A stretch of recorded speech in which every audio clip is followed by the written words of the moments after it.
Chapter 3 Afternoon. The dark forest lit up with the brilliant golden light of a teleportation spell, and a second later 6 ponies and a dragon appeared in the middle of a small area within it. "Geez, Princess," Rainbow Dash muttered, rubbing her slightly dazed head. "You could have at least warned us about that."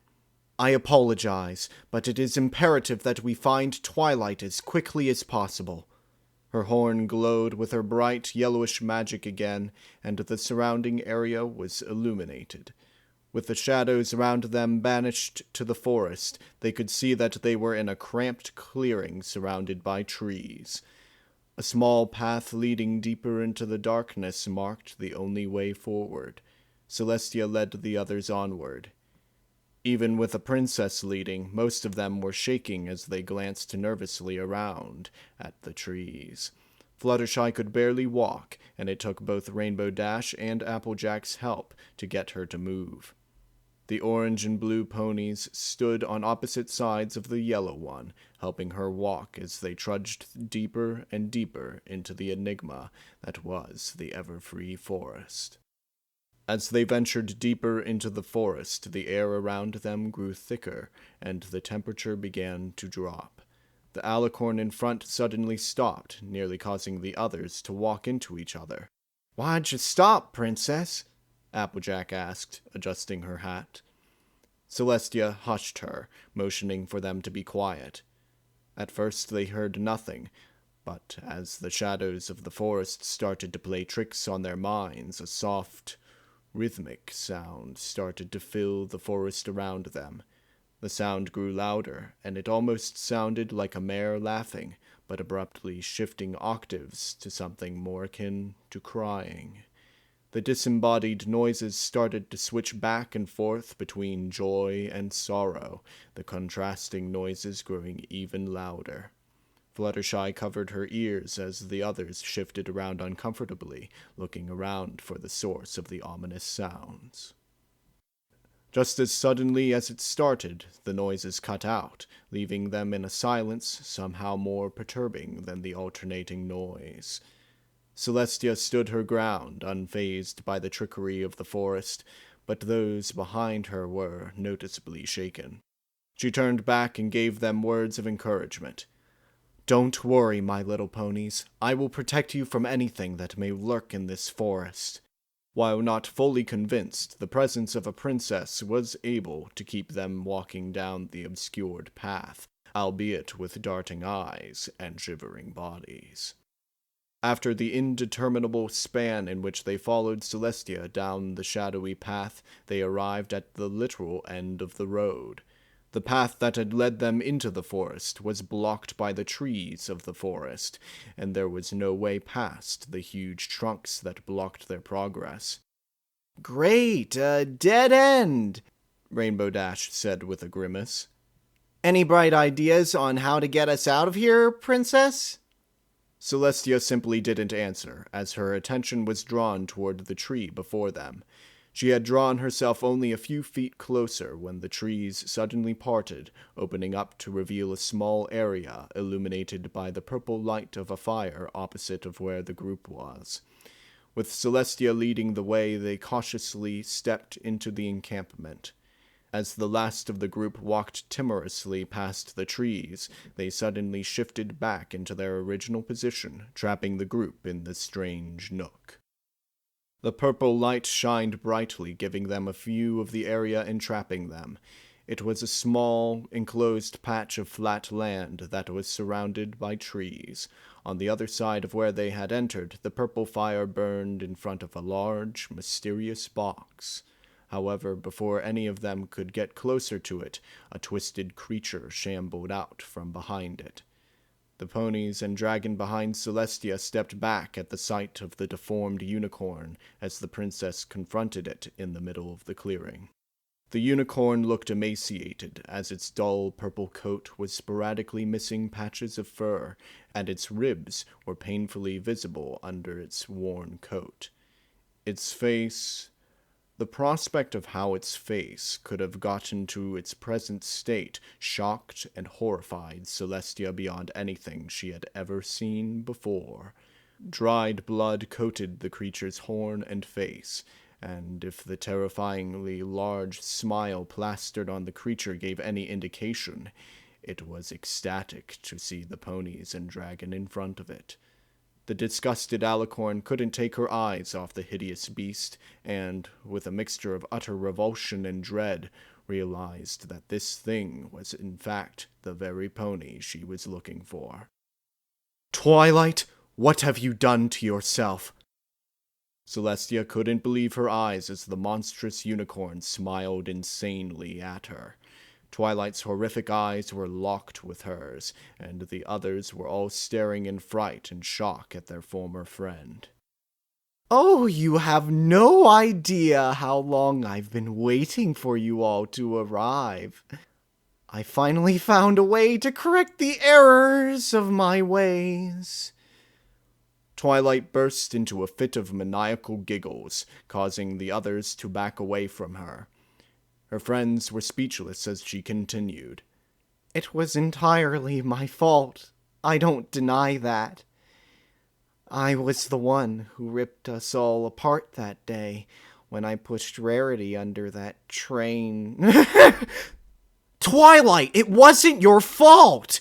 We don't blame you for anything. We've already gone over this. Why can't you just accept it?" "Quiet!" Twilight belted, sending Rainbow Dash scurrying back to the others. Celestia positioned herself between her student and the group of ponies. "You weren't the one she fought with. You weren't the one who chased her on that platform. You weren't the one." Twilight suddenly started sobbing, tears of blood running down her cheeks and onto the cold, hard ground. Applejack inched forward, still blocked from Twilight by the princess. Please. Whatever you think you're doing, it ain't right. Can't you see you're destroying yourself? We can help you. You just gotta give us the chance." Twilight's head jerked up, causing Fluttershy to yelp and whimper in utter dread while the cow pony quickly backed away. "No, you can't help. I have to do this alone. Once I'm finished, not only will we all be with Rarity again, but every pony in Equestria will be bonded together in harmony. But until then, you will not interfere with my plans." Her horn started to glow, and Celestia responded by preparing her own magic. "I'm sorry it had to be like this, but there simply isn't any other option." Twilight's eyes lit up with magic that engulfed them in a literal black fire, the dark flames licking over the edges of her eyes. "Prepare to join Rarity." The color of the unicorn's magic shifted, the bright purple aura around her horn replaced by the same darkness that filled the abyss that served as her eyes. A bolt of black magic shot out, aimed straight at her friends. Celestia's horn flared, and a shield of golden magic materialized in front of them. Twilight's magic struck the shield, dissipating as it hit. "Twilight Sparkle!" Celestia's voice boomed out, filling with a terrifying rage that none of the ponies around her had ever heard before. "I will warn you only once to cease this madness. If you attack again, I will have no choice but to forcefully bring you back to Canterlot." She got her answer in the form of another bolt of magic. It struck her shield, the golden magic fluctuating but holding steady. Celestia steadied herself, hunkering down to the ground as she pointed her horn toward her former pupil. She rushed forward, the shield clearing the path for her. Twilight threw a few more bolts of magic, but the princess would not be stopped now. The golden shield wrapped itself around the demented unicorn like a net and threw her to the ground. Twilight struggled against her bonds, but the shield held a firm grip on her, holding against all of her attempts to escape. Celestia and the others slowly approached her, wary of the black fire that still consumed Twilight's eyes. The princess stood over her student as she spoke. "It is obvious to me now that you are in no shape to be released. I do not know what you have done, but I will do everything in my power to help you overcome this terrible curse you have brought upon yourself." Twilight stopped fidgeting against the shield and looked up at Celestia, her expression unreadable behind the dark pits that served as her eyes. "If any pony could understand, I was hoping it would be you, Celestia." "There is nothing to understand here, Twilight. You are a danger to yourself and to others, and you will receive the help whether you want it or not." "Ha! Ha! Oh, please! Don't tell me you've never had to deal with death before. Over 1,000 years of life. Over 1,000 years of death. With such a long lifespan, I'm sure you've taken a life before." Celestia was obviously distressed by the implication, and she slowly backed away from the trapped unicorn. "Do you feel the regret? The shame? The fleeting hope that you could have done something different?" The Princess of the Sun couldn't believe that her best and brightest pupil was now dissecting her life in such a way. "You're the only one who could possibly understand what it's like taking the life of another. After all, you're the one who banished Luna!" Twilight's fiery eyes made contact with Celestia's, her mouth forming the terrifying smile her friends had become all too familiar with. "How does it feel, knowing that you deprived her of 1,000 years of life?" "Enough!" The royal Canterlot voice echoed throughout the dark forest, bouncing off the trunks of the trees. The ponies behind the angered alicorn were shaken by her sudden outburst, and even Twilight seemed to have taken an interest in the princess's rage. "I have heard enough." Celestia's horn was flaring with golden energy, and her shield started to ripple. "I will bring you back to Canterlot and treat you myself if I have to." Although Celestia was a nearly immortal entity, she was still a pony. A pony with awe-inspiring powers and 1,000 years of life experience, perhaps, but a pony nonetheless. At the moment, as she stared down at the monster Twilight had become, she was faced with one of the most difficult challenges of her entire life. One of the most kind and promising ponies she had ever had the pleasure of knowing was now a deformed mass writhing on the ground in front of her, continually denying the help that she'd so desperately needed. Twilight had become like a surrogate daughter to Celestia, and to see her like this now. Celestia lost her focus for a split second, and it was all Twilight needed. In the second that the princess was distracted, her shield rippled violently, and the pony trapped underneath it unleashed her raw power. The energy that surrounded her horn glowed blacker than the shadows of the forest, and she focused all the energy she had accumulated into the tip of her horn. In a huge, ear-popping burst, the dark magic radiated out at the speed of light, engulfing the forest in a dark void. The elements of harmony screamed, calling out for each other in the soul-piercing darkness. Tumbling sounds could be heard as they tripped over their hooves and fell to the ground. The shadows were suddenly banished by the Princess of the Sun when she ignited her horn in the bright golden glow of her magic. As the light succeeded the darkness, the ponies that had tripped over themselves arose again, with the exception of the hyperventilating yellow Pegasus. Applejack and Pinkie Pie rushed over to help her, while Rainbow Dash and Spike inspected the foreboding clearing. "Rainbow, why is Twilight doing this?" The question caught the blue Pegasus off guard, and it took her a moment to respond. I don't know. I knew she was suffering. All of us were, but this..." Rainbow shook her head. "I didn't think she would be feeling so much guilt." "What's happened to her?" I don't know, Spike! The baby dragon flinched back from her, and the Pegasus knew that she had gone too far. She comforted him in a quick hug. I'm sorry. It's just, Twilight, I don't know. I just don't know. Before Spike could say anything else, a golden bubble appeared over them, and they were joined by the princess. Get back and join the others.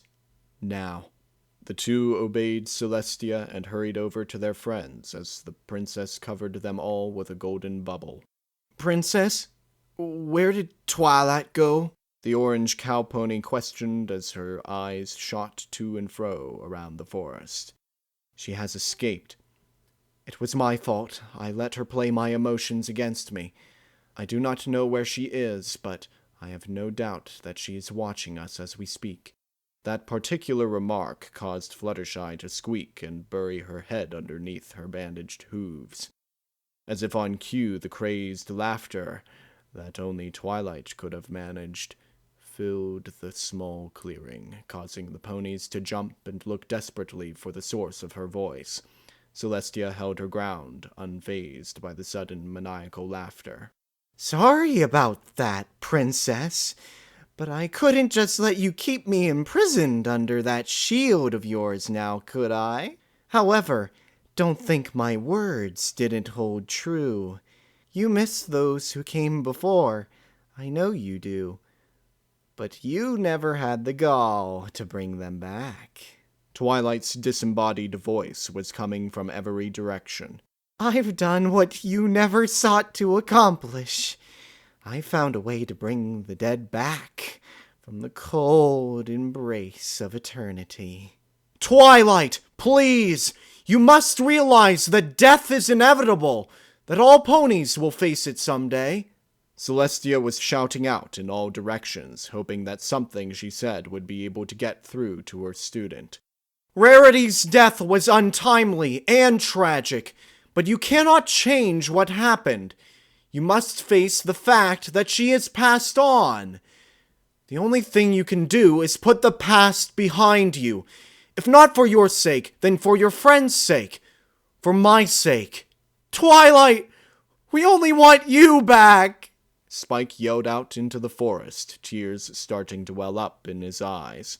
I miss you! We all do! All we want is your old self back! Why can't you get that through your thick skull? There was complete silence. The ponies and dragons' heads darted around, looking for any sign that Twilight was still listening, or even if she was still there. You want me back? Is that all you want? Twilight's voice had lost much of its former malice, and there was a detectable hint of doubt in it. If you want me back, then you will allow me to continue with my plans.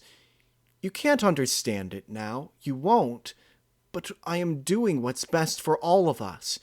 Twilight, what's best for all of us, for you, is for you to surrender yourself and receive the proper care you need.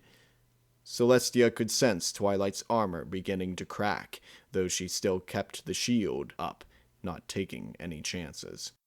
If you allow us to help you, we can all get past this together. Yes, I think I'm beginning to see what you're saying. The ponies and dragon under the shield broke into hopeful smiles, as it seemed like their words had finally made an impact on their friend. We are all going to get through this together. All of us. Together. Forever. The ponies' smiles turned to frowns as they gave each other looks of puzzlement. None of them were able to follow what Twilight was saying, and the subdued tone she was using only served to further their confusion. There is a way for all of us to be together again. It will take time, but it will all be worth it in the end. Trust me. This is the only way. The only way. The only way. The only way. The only way. Twilight's voice echoed out, her last sentence repeating over and over as it grew smaller, until it was eventually lost to the forest. Underneath the shimmering shield, Twilight's friends were waiting for something, anything, to happen. But the forest fell into the disturbing silence they recognized. After a few minutes of complete silence, in which those under the shield could hear their hearts beating under their chests, Celestia lowered her shield and illuminated the campsite in her golden glow. "Stay here. Twilight may still pose a threat." The others watched as the princess slowly walked toward the strange box opposite their side of the clearing. In over 1,000 years of life, Princess Celestia was certain that she had experienced every possible surprise that life had had in store for her. But as she reached the mysterious box and gazed inside it, she was met with a sight that would be etched into her memory until the day she was to die. The box, she realized, was a coffin, one that was missing its top. Inside, a writhing, withered pony was squirming around, its horribly decayed body giving Celestia a clear view of pony anatomy that she would not soon or easily forget. Bones, ligaments, and muscles were all in varying stages of decomposition, and the few tufts of grime-covered, discolored white hair did nothing to hide the grisly sight. The horrible creature's bleached skull was clearly visible, as there remained very little to cover it. A cracked and nearly broken horn was protruding from the top of its skull. Its eyes had long since been eaten away, yet the voided eye sockets were somehow staring straight into Celestia's own eyes. The creature's mouth moved, and a guttural moan escaped, which was the final breaking point for the petrified deity. She stumbled backwards, nearly tripping over her own hooves as she desperately tried to purge the shocking images from her mind, with absolutely no success. The group behind her had been watching the entire scene play out and had started running toward her when they saw her stumble back, but the princess held out a hoof before they could get any closer. "Stop! Stay where you are! Do not come over here!" "Princess, what's the matter?" Rainbow Dash called out, speaking for all the ponies currently holding their ground in the middle of the encampment. "Do not come any closer!" Celestia shouted back at them, her horn glowing as she turned around. Another golden shield appeared, this one blocking access to the coffin from the ponies on the other side of the magical, shimmering wall. Pinkie Pie raised an inquisitive hoof and reached out for the shield, withdrawing it as the shield held strong against the silent pink pony. Satisfied that her subjects were protected from the horror within the coffin, Celestia set about to figuring out a way to dispose of the horrible creature. It was obvious that this thing had been brought to life by means of the darkest magic, and in the princess's mind, the pieces of the puzzle laid out before her started to connect, even though she would have given anything to leave it unfinished.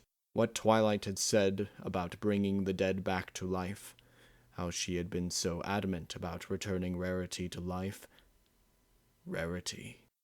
Celestia looked back at the coffin and saw 3 diamonds enameled on its side. Her eyes widened as realization struck, and she was thankful that she had put up the shield to protect the others. With them occupied behind the shield, she then had to decide what to do. There were 1,000 emotions running through her mind, each fighting to overpower her, but with a tremendous force of will, she was able to push them to the back of her head. She had to stay focused.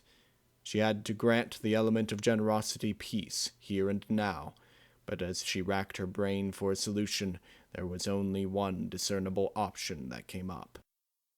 In lieu of any other way out, the princess walked over to the coffin. She looked inside. The corpse greeted her with another bone-chilling moan. Celestia, her sight starting to blur with tears, raised a hoof and positioned it over the exposed skull of the living corpse. "Forgive me, Rarity.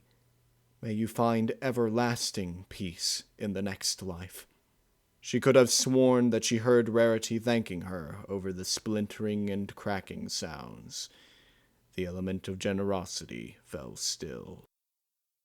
Celestia withdrew her hoof as quickly as possible, using her other hoof to wipe her eyes. As her eyesight cleared, she noticed a small book at the foot of the coffin. She grabbed it with her magic and started toward the group of ponies still trapped behind her shield. She released it, and without a word teleported them out of the forest that would haunt their memories until the day they were to die.